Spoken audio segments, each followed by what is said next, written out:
안녕하세요. 30대 초반의 여성입니다. 다가올 결혼식을 준비할 때만 해도 앞으로 평생 사랑하는 남편과 행복하게 살 줄 알았습니다.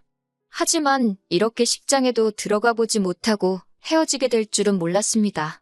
막무가내였던 남자친구의 누나도 무력한 남자친구의 부모님도 문제였지만 결국엔 중간에서 역할을 제대로 못한 남자친구 때문에 파혼에 이르게 되었습니다. 남자친구와 저는 대학교에서 알게 되었어요. 대학교를 졸업하고 회사에 들어간 이후로도 한동안 친구 사이로 지내다가 사귀기 시작한 사이입니다. 당시 남자친구의 회사와 제가 다니던 회사가 멀지 않았기 때문에 종종 만나서 밥도 같이 먹고 술도 한 잔씩 하다가 진지한 관계로 발전했어요. 2년 정도의 연애를 하다가 남자친구의 프로포즈로 결혼을 약속하게 되었습니다. 본격적으로 결혼 이야기가 나오면서 남자친구의 집에도 인사를 가게 되었어요. 사실 그전부터 남자친구는 계속해서 자기 식구들이 절 만나고 싶어 한다며 가족 행사며 모임에 데려가려고 했지만 매번 제가 거절을 했었어요.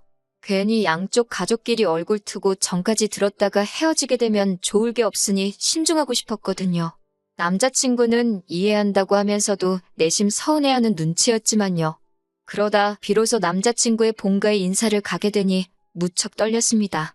얼마나 긴장이 되던지 남자친구 어머니께서 좋아하신다는 케이크와 꽃바구니를 준비하여 집으로 향하는 내내 입안에 침이 다 마르더라고요. 남자친구는 그런 저를 보고는 두 분 다 정말 좋은 분들이라며 걱정하지 말라고 했습니다. 그러면서 자기 부모님은 원래 시장에서 작은 과일 가게를 하셨는데 근처에 대형마트가 들어온 이후로 점점 손님 수가 줄어서 결국 작년에 정리하셨다는 이야기를 해주었습니다. 지금은 나라에서 주는 연금과 가게를 판 돈으로 생활하고 계신다는 설명도 덧붙이더라고요. 1시간 정도 걸려서 도착한 남자친구의 집에는 남자친구의 부모님뿐만 아니라 남자친구보다 4살 많은 누나가 함께 있었습니다. 남자친구도 누나가 같이 있을 거란 걸 몰랐는지 누나가 여기 왜 있냐며 약간 표정이 안 좋아지더라고요. 남자친구의 누나는 내가 부모님 집에도 뭐 봐 있냐며 받아쳤고 남자친구는 더 이상 아무 말도 하지 않았습니다. 남자친구가 누나의 눈치를 보는 듯한 느낌을 받았지만 제가 나설 자리는 아닌 것 같아서 아무 말도 하지 않았어요. 남자친구와 같이 거실에 앉아 있는데 어머님께서 저에게 같이 점심을 준비하자 하셨습니다. 저희더러 오라고 하신 시간이 1시였기에 솔직히 제가 식사 준비를 도와야 할 거라고는 생각하지 못했습니다. 당혹스럽기는 했지만 결혼 이야기가 오가는 사이니 그 정도는 말씀하실 수도 있겠다 싶어서 기쁜 마음으로 도와드리려는 찰나였어요.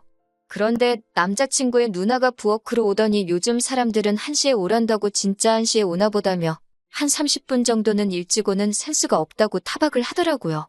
당황스러워서 제가 하던 일을 멈추고 고개를 들어 신우를 바라보니 저를 힐끗 쳐다보고는 방으로 쏙 들어가 버렸습니다.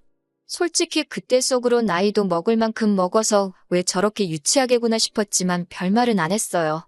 사람마다 성격이 다른 거고 저도 남자친구 집에 인사드리러 처음 간 날인 만큼 아무런 문제도 일으키고 싶지 않았으니까요. 그래도 남자친구의 어머니께서 저희가 온다고 불고기도 재워두시고 잡채도 해놓으셨더라고요. 점심 식사를 위해 모두가 식탁에 모였고 제가 잘 먹겠다고 인사를 했습니다. 그러자 남자친구의 누나는 뭐가 또 마음에 안 들었는지 어머님께 얼마나 대단한 사람들이 온다고 이렇게까지 했냐고 빈정거리더군요. 그런 모습을 보고 있자니 저는 솔직히 남자친구의 누나보다 가만히 참고 있는 다른 가족들이 더 이해가 안 되었습니다. 누구 한 사람이라도 나서서 적당히 하라고 해야 하지 않나 싶었거든요. 마음 같아선 저라도 나서서 남자친구 누나에게 한마디 쏴붙이고 싶은 심정이었네요. 이미 남자친구가 저에 대해서 많은 이야기를 해두었는지 남자친구 부모님께서는 어려운 질문을 하지는 않으셨습니다. 지금이라도 만나게 돼서 반갑다며 다 같이 잘 지냈으면 좋겠다는 덕담이주의 대화가 오고 갔어요. 서로 이해해주고 배려해주고 참아주면 뭔 이겨낼 역경이 없다고 말씀하셨는데 그때는 그게 정확히 무슨 의도로 하시는 말씀인지 몰랐기에 참 듣기 좋게 들렸습니다. 그런데 이번에도 문제는 남자친구의 누나였어요. 고개를 돌리거나 시선을 다른 곳으로 향할 때마다 남자친구의 누나가 저를 쳐다보고 있는 시선이 느껴졌어요. 그러다 저와 눈이 마주치면 남자친구의 누나는 바로 고개를 돌리고 다른 곳을 보는 척했지만 기분이 영 좋지 않았습니다. 계속해서 저를 위아래로 훑어보는 기분이 들었거든요. 그러더니 뜬금없이 남자친구 누나가 저에게 한 달에 얼마나 버냐고 물어보더라고요. 월급이라는 게 개인적인 정보인데 솔직히 말해주기가 그래서 제가 멋쩍은 웃음을 지어 보이니 윗사람이 물어보는데 왜 말을 안 하고 실실 웃기만 하냐는 거예요. 어이가 없어서 결국 제가 무슨 말을 그렇게 하시냐고 따지니까 어머님께서 언니를 끌고 방으로 가시더군요. 남자친구는 안절부절 못하며 저에게 그냥 이야기해주라며 별것도 아닌데 자기 누나랑 날 세우지 말라고 그러고요. 이제 보니 온 가족이 남자친구 누나에게 절절매고 있던 거지요. 안에서 약간의 고성이 들리더니 다시 언니가 방에서 뛰쳐나와서는 자기 질문 안 들리냐고 저에게 얼마 버냐고 소리를 지르더군요. 순간 저도 벙찌고 화도 나서 한 달에 400 번다고 똑같이 소리를 질렀습니다. 사실 300에서 450 왔다 갔다 하는데 보통 400이라고 말을 하거든요. 아무튼 신우는 잠깐 말을 않고 있더니 너가 그래서 지금 뭐라도 되는 것 같냐고, 그래서 지금 자기 앞에서 콧대 높은 척하는 거냐고 말도 안 되는 억지를 썼습니다. 도저히 남자친구 언니의 짜증을 받아낼 재간이 없었던 저는 남자친구에게 그만 가자고 했습니다. 솔직히 미친 여자가 있다면 바로 저 언니다 싶었으니까요. 집 밖으로 나오자마자 저는 남자친구에게 도대체 이게 무슨 상황이냐고 따졌어요. 내가 비록 당신 식구들에게 인사를 드리러 온 상황이긴 하지만 당신 누나가 무슨 자격으로 나를 이렇게 함부로 대하냐고요. 저희가 사귀는 2년 동안 한 번도 큰 소리가 난 적 없었는데 그날만큼은 저도 참을 수가 없었어요. 남자친구는 미안하다면서 자기 누나가 정신적으로 많이 아프다고 그러니까 한 번만 이해해 달라고 절절매더라고요. 그러면서 남자친구가 언니의 과거에 대해 이야기를 해주었습니다.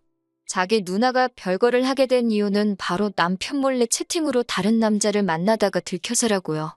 언니가 그 남자랑 살고 싶다면 남편에게 이혼해달라고 빌었지만 언니의 남편은 언니를 집에서 내쫓기만 했을 뿐 이혼은 안 해준다고 그랬답니다. 내쫓은 뒤에는 생활비를 끊어버렸고 언니에게 쓰라고 줬던 카드도 전부 정지시켜버렸다고요. 대학교 졸업 후 반반한 얼굴 하나만 믿고 취직도 안 하고 남자들만 갈아타며 살던 언니에겐 청천벽력 같은 일이었겠지요.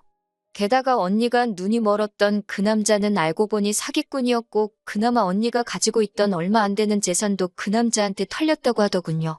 남자친구가 이어서 말하기를 얼마 전 통화할 때만 해도 누나가 병원에 있다고 했는데 본가에 들어와서 살고 있을 줄은 몰랐다고 했습니다. 한참 동안 남자친구의 이야기를 듣다 보니 언니가 딱하고 불쌍하다 싶었는데 병원이란 단어를 듣자마자 딱 정신이 확 깨더라고요. 혹시 그 병원이 정신병원이냐고 그러니까 남편이 머뭇거리더니 맞다고 했습니다. 돈까지 다 잃은 후에 언니에게 우울증과 불안장애가 동시에 찾아왔고 가족들이 상의 끝에 언니를 정신병원에 넣었다고요. 하지만 자기도 언니가 벌써 퇴원을 해서 본가에 돌아와 있을 줄은 몰랐다면서 몇 번이고 미안하다고 했습니다. 집에 돌아오니 부모님께서 어땠는지 물어보시더라고요. 저는 고민 끝에 남자친구의 누나가 정신적으로 많이 불안정한 상태라는 걸 말씀드렸습니다. 생각지도 못한 이야기에 저희 부모님도 많이 당황하신 눈치였고 어머니께서는 아픈 사람이 있는 집에 제가 시집가는 건 싫다고 하시더군요. 그리고 며칠 뒤 남자친구가 저희 집에 인사를 오게 되었습니다. 남자친구가 당황하지 않도록 미리 제가 부모님께 언니에 관해 이야기를 했다고 귀띔을 해줘서인지 남자친구가 굉장히 죄인 모드더라고요. 자기가 잘못한 것도 아닌데 기가 죽어있으니까 제 마음도 너무 아팠습니다. 저희 부모님도 그런 남자친구의 모습을 보니 마음이 많이 쓰이셨던 것 같아요. 무엇보다 언니 문제를 빼고는 어디 하나 모난 데 없는 사람이었기 때문에 결국 저희 부모님도 저희가 결혼하는 걸 허락해 주셨습니다. 그렇게 양가 어른들의 허락과 축복 아래 저희는 본격적으로 결혼 준비를 하게 되었습니다. 식은 다가오는 가을에 올리는 걸로 하고 퇴근 후 시간과 주말을 활용하여 짬짬이 하나씩 준비해 나가기 시작했어요. 그런데 그 무렵 남자친구 아버님께 사고가 있었습니다. 어떤 연유에서인지 나이도 있으신 분께서 공사장에 일을 나가셨다가 허리를 크게 다치게 되신 거예요. 의사 말로는 완전히 회복되기까지는 얼마나 걸릴지 아무도 장담할 수가 없다며 가족들이 잘 도와드려야 할 거라고 했습니다. 말수는 많이 없으셔도 늘 인자하고 따뜻한 눈으로 저를 봐주시던 예비 시아버지께 그런 일이 생기니 얼마나 속상하던지요. 저는 남자친구에게 왜 아버님이 그런 일까지 하시도록 내버려뒀냐고 하니까 자기도 분통이 터진다면서 이게 다 언니 때문이라고 하더군요. 알고 보니까 남자친구 누나가 돈을 쓰면 기분이 좀 나아진다면서 남자친구 부모님 돈을 가져다 쓰고 있었다더군요. 옷이나 화장품 그런 것만 사나른 게 아니라 얼마 전부터는 어머님, 아버님이 잠드신 사이 그분들 핸드폰으로 해서는 안 되는 게임을 하고 있었던 모양입니다. 있는 돈을 잃기만 한 게 아니라 빚까지 졌다는 걸 알게 된 남자친구의 부모님께서는 얼마라도 메꿔보시겠다면 남자친구 몰래 공사장에 나가시다가 그런 사고를 당하신 거고요. 듣고 있는데 정말 우라통이 터진다는 게 무슨 뜻인지 알겠더군요. 안 좋은 일이 줄줄이 터지니 정신이 하나도 없었습니다.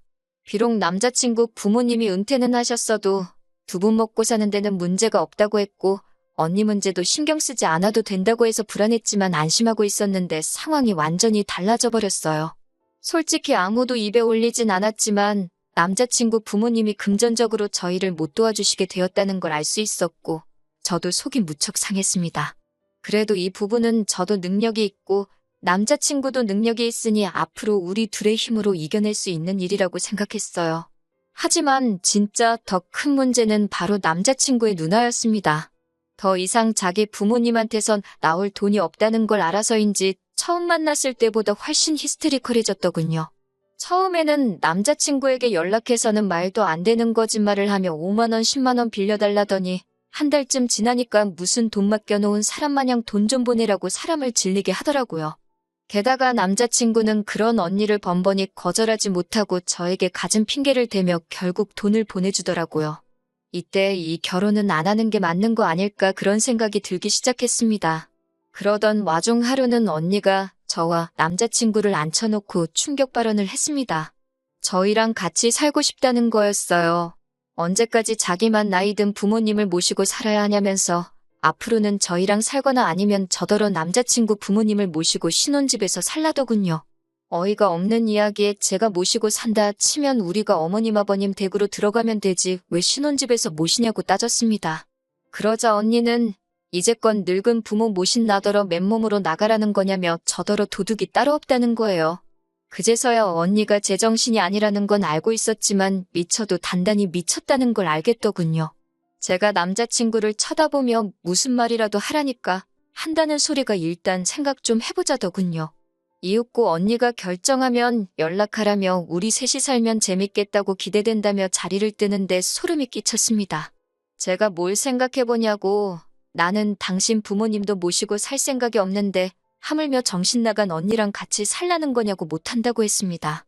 남자친구는 그러자 한다는 소리가 누나가 외로워서 마음의 병에 든 거니까 우리가 같이 살면 그 병이 나을지도 모른답니다.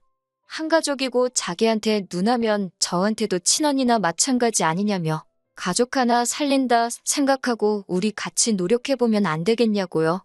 그렇게 딱 3년만 살아보자고 그러고도 차도가 없으면 자기도 더는 이런 이야기 안 하겠답니다. 그래서 제가 3년이 아니라 3일도 싫다고 그렇게 언니의 마음의 병이 걱정이면 언니 옆에 붙어서 호흡 불어주고 열 내려주며 살라고 했습니다. 지옥의 구렁텅이에 왜 나까지 데려가려고 하냐고요. 남자친구가 누나가 너를 때리기를 했냐, 뭐 어떻게 했다고 그렇게 누나 이야기만 나오면 질색팔색을 하냐면서 저더러 아픈 가족을 옆에서 지켜보는 게 얼마나 괴로운지 아냐고 소리를 치더군요. 그런 남자친구의 모습을 보고 있자니 답이 없다는 생각뿐이었습니다. 결국 저는 남자친구에게 결혼 이야기는 없던 걸로 하자고 했어요. 빚이 있는 시댁도 아픈 시아버지도 어쩔 수 없다면 받아들여야지 생각했지만 지금 보니 하마터면 똥물로 샤워할 뻔했다고 가족의 품으로 돌아가서 서로 오순도순 살라고 퍼부어버렸네요. 아픈 가족을 옆에서 지켜보는 게 그렇게 힘들면 더욱이 저랑 결혼을 할 생각을 하지 말아야 하는 거 아니냐고. 애초에 아픈 사람들 수발들게 할 생각으로 나랑 결혼하려고 했냐는 거냐 따지니 아무 말도 못하더라고요. 더 길게 이야기할 것도 없다고. 전 그렇게 누나가 걱정되면 아픈 누나 곁에 평생 있게 놓아줄 테니 저는 빼달라고 했습니다. 돌이켜 생각해보니 문제가 누나한테만 있던 건 아닌 것 같네요. 제가 결혼하면 당연히 아픈 누나며 아버님이며 다 수발들며 살 거라고 생각한 남자친구한테도 문제가 있는 거죠. 한때 남자친구와 행복한 미래를 꿈꿨지만 저런 며느리 자리라면 제 쪽에서 거절입니다. 덕분에 파혼하고 나서도 그 어떤 아쉬움이 남아있지도 않아요. 오히려 질질 끌지 않고 단칼에 떼어내버린 결정이 남아있는 후회마저 들지 않게 해준 것 같아요. 오랜 정이 있으니 남자친구에게 충고 한마디만 더 해줬으면 하는 후회는 있네요.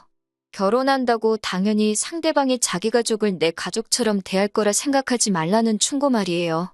그 사상부터 고쳐먹지 않으면 평생 너는 결혼 못할 거라고 한마디 더 해주고 싶었는데 그 말 한마디 못한 것만 아쉬움이 남습니다.